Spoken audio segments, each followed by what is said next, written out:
Hello, okay, the third and final video, I promise you, is the Supreme Court and its role regarding checking the President regarding foreign affairs.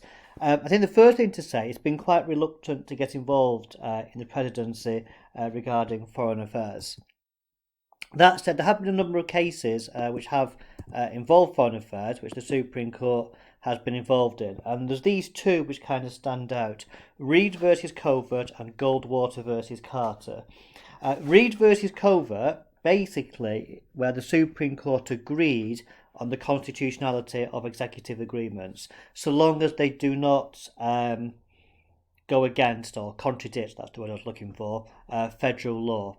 In Goldwater versus Carter 79, the question was, could President Jimmy Carter unilaterally, which means just him, break a treaty which has been made?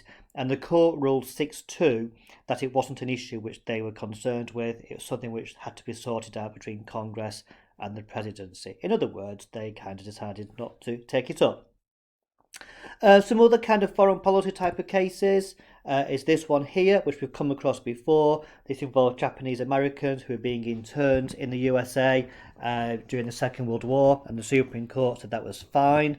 So again, the President, using his foreign policy role, deciding to take action against US citizens, and the Supreme Court going along with it.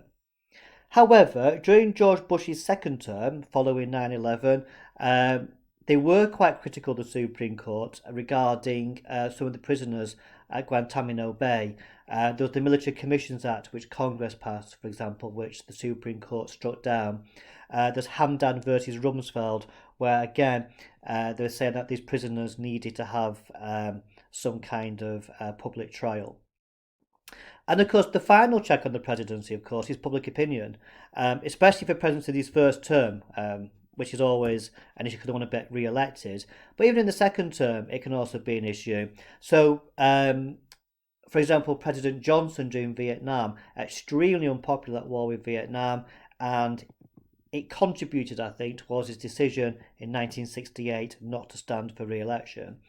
George W. Bush, immensely popular in his first term following 9/11, but by his second term the war in Iraq is beginning to turn sour. He becomes deeply unpopular, which of course affects his ability to do his other parts of his job. And of course, Obama, Democrat, wins the election in 2008 and Republicans are kind of wiped out. Was the unpopularity of Obama a factor in why he did not intervene in Syria? Quite possibly. At the moment, the conflict in the Ukraine, the American involvement seems quite popular in the United States at the moment. But again, if that begins to turn, that will make it more difficult for Joe Biden to give as much support in the Ukraine, because obviously Congress will be less keen to agree to spending all that money on sending weapons over to the Ukraine. So public opinion is a further check. Now, thinking of exam questions which might involve these areas, obviously you might get one just about, about the view that, is foreign policy his most significant power? You might get a double-barreled one comparing Congress and the presidency regarding foreign affairs and their powers, or the Supreme Court, possibly. I'm not too sure about that one. And the presidency regarding foreign affairs.